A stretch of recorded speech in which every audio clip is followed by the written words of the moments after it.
Bonjour à tous, merci de nous suivre. Les titres de ce 15 septembre. Le Parlement portugais a rendu un hommage particulièrement appuyé au chef de l'État ivoirien. Le président Alassane Ouattara est au Portugal pour une visite d'État de 48 heures. Dans la capitale britannique, pour le deuxième forum économique sur le commerce et l'investissement en Côte d'Ivoire, le Premier ministre ivoirien Amadou Gon Coulibaly fait la promotion de la destination Côte d'Ivoire.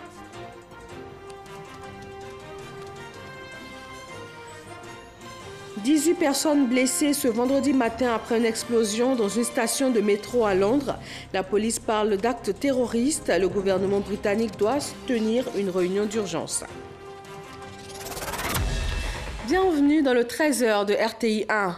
Le président Alassane Ouattara à Lisbonne, au Portugal, pour une visite d'État de 48 heures. Le Parlement portugais lui a rendu un hommage particulier. Vijanaïma. À l'Assemblée de la République, c'est ainsi que se nomme l'Assemblée nationale du Portugal, le chef de l'État ivoirien devait rencontrer le président de l'Assemblée ainsi que les présidents des groupes parlementaires. C'est le président de l'Assemblée de la République, Ferro Rodrigues, qui a reçu le chef de l'État ivoirien à son arrivée au palais de Sibento.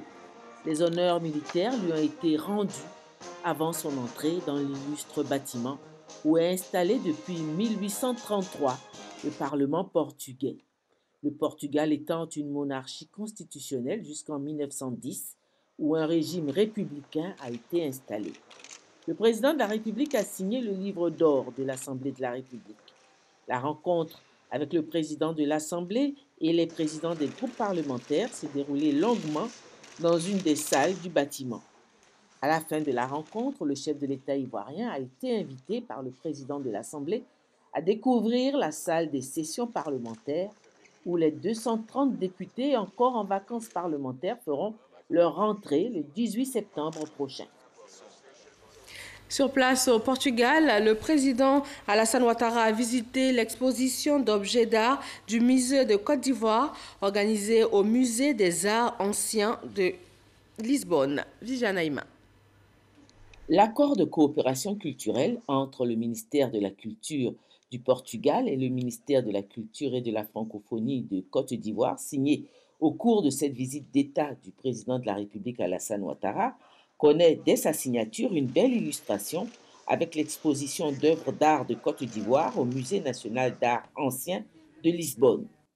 Exposition inaugurée ce mercredi par le chef de l'État ivoirien et son épouse, la première dame de Côte d'Ivoire, Dominique Ouattara. C'est ensemble que les deux ministres de la Culture, celui du Portugal, Luís Filipe de Castro, et le ministre Bandama Maurice de la Côte d'Ivoire, ont reçu le couple présidentiel ivoirien. Guidés par le premier responsable du musée, le président de la République et son épouse ont pu admirer d'illustres objets d'art et c'est aussi avec beaucoup de fierté qu'ils ont apprécié l'exposition d'objets d'art anciens venus du musée de Côte d'Ivoire. Coupant le ruban symbolique, le président de la République a inauguré cette exposition qui va durer jusqu'au 1er octobre.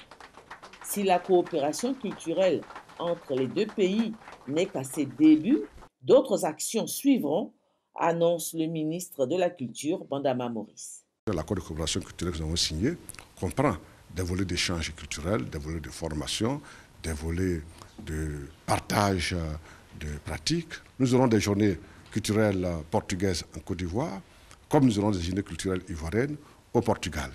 Nous aurons des journées de cinéma portugais en Côte d'Ivoire, comme nous aurons des journées de cinéma ivoiriens ici au Portugal. C'est la culture, les échanges culturels qui permettent aux peuples de se connaître. Par le passé, les peuples s'imposaient aux autres par la force militaire, par la conquête militaire. Aujourd'hui, c'est par la conquête culturelle. Le défi à relever est grand, mais il n'est pas impossible, assure le ministre Bandama Maurice. La première dame ivoirienne est également au Portugal. Dominique Ouattara a visité 2 fondations. Elle s'est dite très impressionnée par le savoir-faire de ces établissements spécialisés dans la technologie médicale et dans la restructuration des vieux objets d'art. Vijanaïma.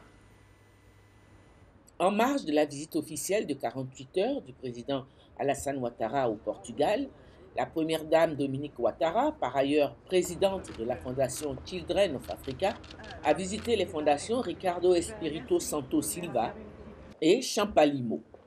La fondation Champalimo est une institution privée d'utilité publique portugaise créée en 2004 selon la dernière volonté inscrite au testament du richissime homme d'affaires Antonio Sommer Champalimo. Accueillie par le staff de cette fondation, Madame Dominique Ouattara a pendant 1 heure parcouru les grandes articulations du Centre de recherche scientifique multidisciplinaire, avec son hôpital à l'architecture moderne, son laboratoire high-tech et une radiothérapie de dernière génération. L'attraction principale de cette visite a été le médecin robot, inventé par ce centre. Ce robot médical est capable d'assister un patient à la maison et transfère les données et images médicales aux médecins du centre. Une innovation de la technologie médicale qui a émerveillé Madame Dominique Ouattara et les nombreux visiteurs du centre. Les fondations Children of Africa et Champalimo ont envisagé un partenariat dans le cadre de l'ouverture très prochaine de l'hôpital mère-enfant de Mingerville. La première dame a par ailleurs souhaité que ce partenariat s'étende à tout le système de santé ivoirien.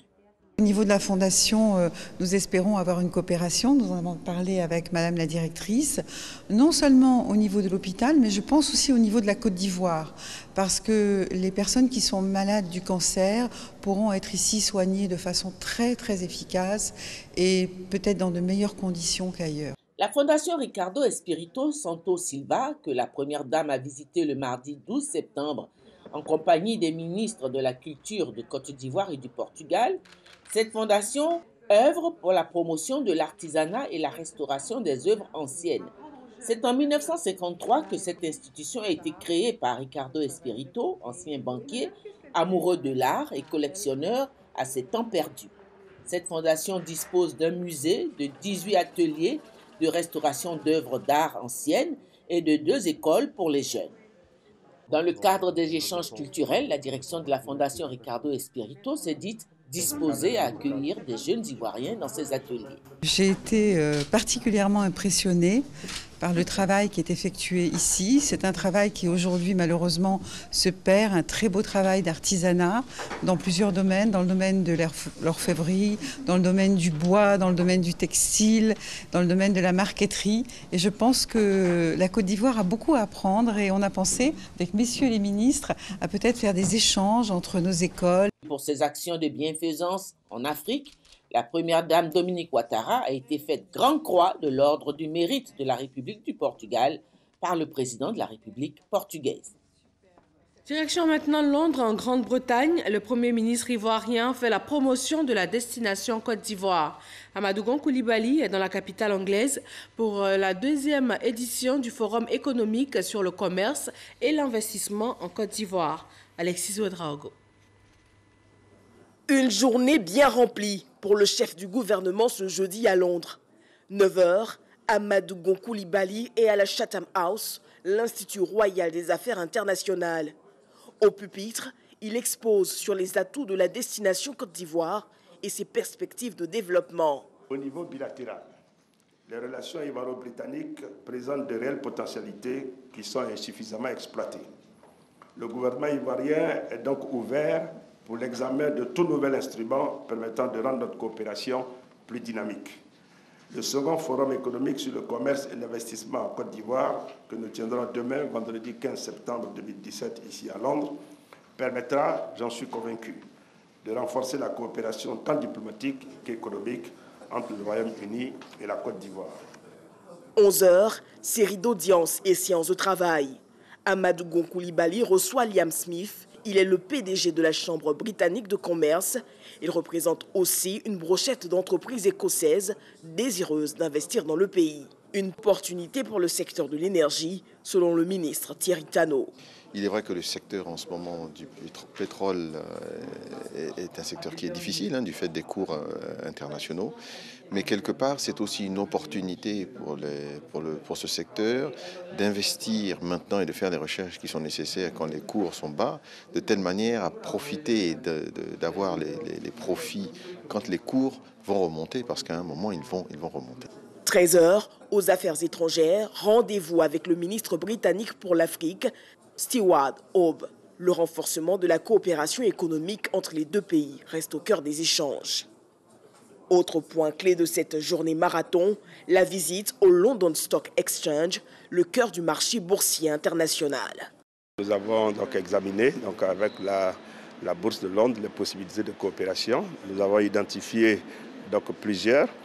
Il y a un point vraiment important qui est celui d'assister, je dirais, les PME pour permettre que sur un horizon de 3 ans, après les formations qu'il faut, que certaines PME ivoiriennes puissent être intégrées au niveau de cette bourse régionale des valeurs mobilières et pouvoir de ce fait avoir demain accès à des capitaux internationaux. Ce jeudi soir, le Premier ministre est l'invité du gouvernement britannique à dîner. Et c'est ce matin que s'est ouverte cette deuxième édition du Forum économique de Londres. Le chef du gouvernement ivoirien a pris part à la cérémonie d'ouverture. Nous allons retrouver sur place notre envoyé spécial, Alexis Ouedraogo. Bonjour Alexis, alors dites-nous comment s'est déroulée la rencontre de ce matin. Bonjour Fatou Fofana, c'est ce matin que s'est ouverte la deuxième édition du Forum économique de Londres sur le commerce et l'investissement en Côte d'Ivoire. Objectif, susciter l'attraction d'investisseurs pour le pays. Pour le chef du gouvernement qui assistait à la cérémonie d'ouverture, les relations entre les deux pays se portent bien. Il s'agit juste de faire le lit à de nouvelles propositions de partenariat pour renforcer la coopération. À ce jour, quelques 49 entreprises britanniques sont installées en Côte d'Ivoire dans les secteurs de l'agro-industrie, des mines, de l'énergie, des TIC ou encore de la santé ou de la banque. Et le pays de Shakespeare compte bien poursuivre cette pénétration du marché ivoirien. l'UK Export, l'organisme en charge d'accompagner les entreprises britanniques désireuses de s'installer à l'étranger, a annoncé la mise en place d'une ligne de crédit de 178 milliards de francs CFA pour accompagner toutes les entreprises britanniques qui seront dans ces prochaines années désireuses de s'installer en Côte d'Ivoire. Merci Alexis Ouedraogo, envoyé spécial à Londres. Restons sur place avec une nouvelle peu reluisante, une explosion dans le métro londonien ce vendredi matin. La police parle d'actes terroristes et elle précise que l'attentat a été commis avec un engin explosif artisanal. Aucun mort, mais 18 personnes blessées. Le gouvernement britannique doit tenir une réunion d'urgence. Gabriel Zani. Au moins 20 personnes blessées ce vendredi matin dans une station de métro à Londres, la capitale britannique. Plusieurs personnes ont été blessées au visage selon des témoins sur place. La police londonienne parle d'un acte terroriste et précise que l'attentat a été commis avec un engin explosif artisanal. Les environs de la station sont bouclés par la police. Les services d'ambulance et les pompiers s'activent également sur le lieu du drame. La première ministre britannique Theresa May va diriger une réunion d'urgence ce vendredi après-midi. L'attentat n'a pas encore été revendiqué, mais il intervient dans un contexte de menaces terroristes après une série d'attentats revendiqués par le groupe État islamique ces derniers mois au Royaume-Uni. Cet attentat est le 5e en 6 mois à Londres. Ici en Côte d'Ivoire, le Conseil du Café Cacao a remis 15 véhicules au ministère de la Défense. Une contribution ainsi au renforcement du dispositif de sécurité dans les zones de production. Herman Guivet. À compter du 1er octobre, la campagne cacaoyère 2016-2017 va s'ouvrir. Une période qui voit l'intensification des champs de transactions dans ce domaine clé de l'économie ivoirienne. Ce don de véhicules du Conseil du Café et du Cacao a pour objectif de contribuer à la protection des pistes et axes de desserte agricole. Ce sont au total 15 véhicules flambant neufs de type 4x4 qui viennent d'être mis à disposition de la gendarmerie nationale via le ministère de la Défense par le Conseil du Café et du Cacao. Le ministère de l'Agriculture ne ménage aucun effort pour assurer la sauvegarde des terrains exploités, le bien-être et la sécurité des producteurs agricoles, ainsi que la protection de tout intérêt lié à la mamelle nourricière de l'économie ivoirienne. Nous avons besoin, au niveau de la filière café-cacao, de protéger les producteurs. Parce que pendant la campagne agricole, il circule des ressources considérables et qui occasionnent des braquages, souvent suivis malheureusement de pertes en vie humaine. Et c'est pour appuyer vos hommes, monsieur le ministre d'État, que le Conseil du café cacao fait cet effort. Nous avons de plus en plus des frontières qui sont assez poreuses. Or, le système de vente par anticipation est basé sur le pari de la récolte. Donc nous comptons sur vos hommes pour limiter à tout le moins la fuite des produits agricoles, notamment le café et le cacao. Le ministre d'État, ministre de la Défense, Ahmed Bakayoko, entend faire bon usage de ces dons. Monsieur le ministre, j'ai bien compris le sens de ce don. Vous attendez de nous que nous puissions assurer une meilleure sécurité de tous nos parents paysans qui travaillent tous les jours justement pour le rayonnement de la Côte d'Ivoire dans les zones de production de café cacao. Vous attendez également de nous que nous puissions travailler à réduire l'exportation frauduleuse vers les frontières des pays voisins de ces matières premières. Donc nous avons compris le message et avec le commandant supérieur de la gendarmerie, je vais prendre l'engagement de faire notre part pour améliorer cette filière, au moins du point de vue de la sécurité. Le type de véhicule offert allie performance, robustesse et sobriété. Dans son utilisation militaire, il est capable de transporter une troupe de la valeur du groupe d'intervention, peu importe le terrain pratiqué. Après les manifestations qui ont paralysé une partie de la commune de Cocody, les cours ont repris dans les établissements scolaires.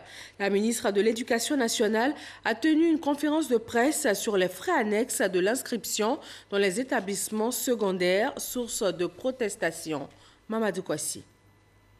L'école a connu des perturbations dans la journée du mercredi 13 septembre dernier dans la commune de Cocody et à Daloa. Des manifestations liées à une dénonciation des frais annexes à l'inscription dans les écoles secondaires.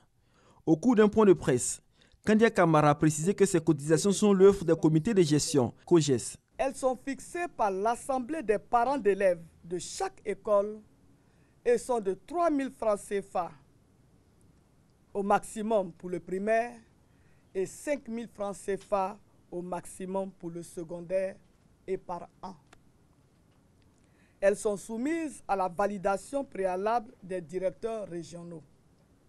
Toutefois, des cotisations exceptionnelles dont le montant excède les taux précités peuvent être décidées par l'Assemblée des parents d'élèves en fonction des nécessités de chaque école ou établissement. Les motivations de la dépense ainsi que les devis doivent être préalablement soumis à l'appréciation de la hiérarchie. S'agissant des frais d'inscription, la ministre rassure. Depuis la rentrée scolaire 2011-2012, en Côte d'Ivoire, les inscriptions se font en ligne dans les établissements secondaires et les frais s'élèvent à 5 000 francs CFA, la carte d'identité scolaire revenant à 1 000 francs CFA, soit 6 000 francs CFA au total par an.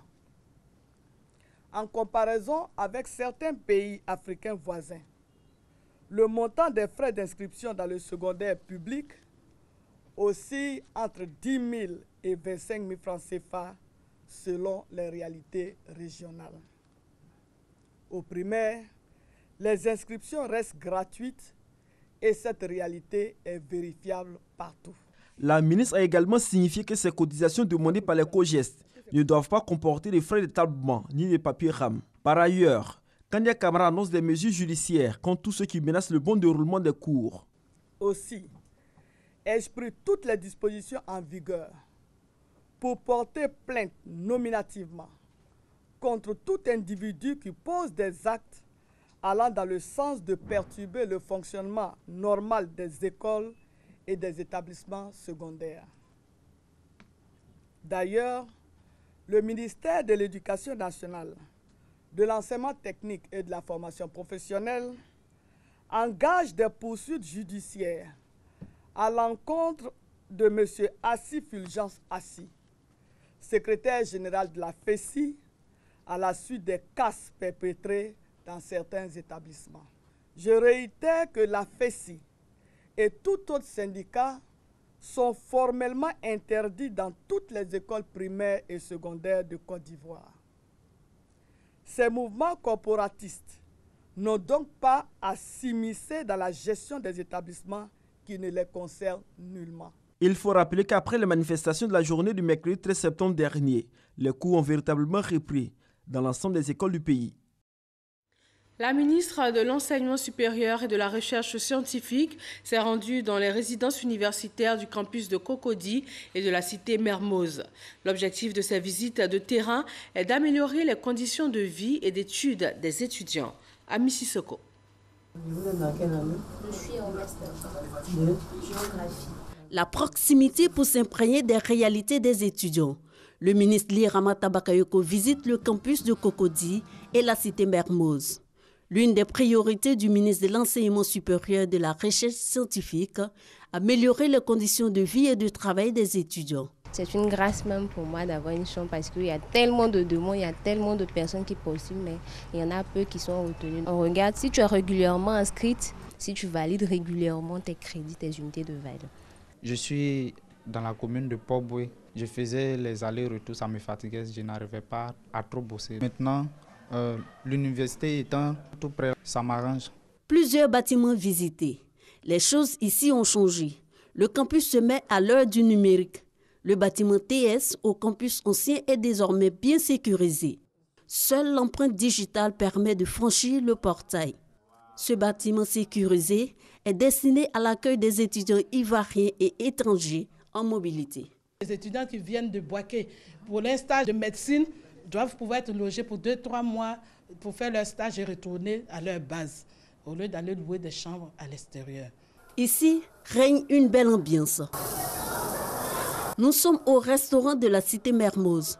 Les étudiants retrouvent avec joie cet espace resté longtemps fermé.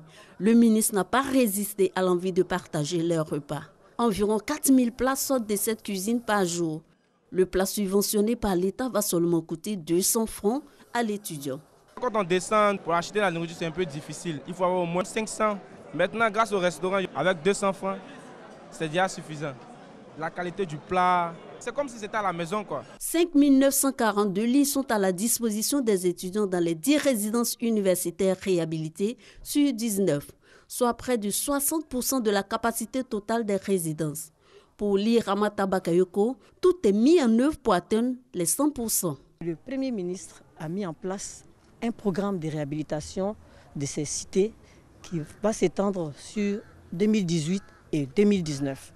Et déjà, fin 2018, nous aurons un certain nombre de cités qui seront réhabilitées et mises à la disposition des étudiants. Et aussi, nous avons vu que le restaurant est vraiment très bien tenu. Je suis du domaine de la santé, j'ai pu apprécier la chambre froide pour la conservation des produits, surtout apprécier la décontamination des flux. Le ministre Ly Ramata Bakayoko le réaffirme. L'objectif du gouvernement, offrir aux étudiants un cadre propice à la réflexion pour de bons résultats. Dans le domaine des infrastructures, le pont de la commune de Dioulatie-Dougou dans la région d'Odiéné a été inauguré. L'ouvrage a coûté 1,153 milliard de nos francs. Jean-Jacques Kwame. Commune de Dioulatie-Dougou à 80 km d'Odiéné. C'est une population heureuse qui est venue dire merci au chef de l'État et à son gouvernement pour la réalisation du pont sur la rivière Tiemba. La route là, c'est bon, là. C'est bon. Avant, c'était vilain. Maintenant, elle est devenue jolie. C'est bon. On attend Guidron maintenant. L'année passée, quand il venait ici, il passait par Piron. Vraiment, j'avais peur. Et Dieu merci, aujourd'hui, vraiment, ils ont fait le pont. Vraiment, je suis content. Très, très content. Nous, population de Divouzone, nous sommes très satisfaits de cette réalisation que vient de nous offrir le chef d'État. Merci beaucoup. Lancé en janvier 2016, les travaux de l'ouvrage financés par l'État ont coûté environ 1,153 milliard de francs CFA. Au cours de la cérémonie d'inauguration, les différents intervenants ont salué les initiateurs du projet qui vient mettre fin au calvaire des populations du Nafanda, surtout en saison des pluies. L'édifice que nous inaugurons ce jour va, en un point douteux, contribuer à l'essor socio-économique de Nafana qui, jusqu'à maintenant, était dans une réelle léthargie. Un jour nouveau se lève sur notre sous-préfecture avec cet ouvrage. L'envoyé du Premier ministre a insisté sur les avantages de l'ouvrage qui permet de Séguéla de rallier au dîner directement par Dioula-Tchédougou en évitant le long détour par Touba, gain plus de 100 km. Vous savez, on a fait le pont, mais cependant, vu l'état actuel de cette route, l'ouvrage à lui seul ne peut offrir la qualité de circulation attendue par les usagers. La construction de plusieurs autres ouvrages s'impose pour assurer une circulation optimale sur tout l'itinéraire et en toute saison. À cet effet, une dotation de plus d'1 milliard est prévue au titre du programme d'entretien 2017-2018. Les appels d'offres sont donc terminés. Je peux vous assurer qu'au plus tard, à la fin de ce mois, début octobre, vous allez voir donc des travaux de réhabilitation de cette voie d'Odiéné jusqu'à Djibrosso.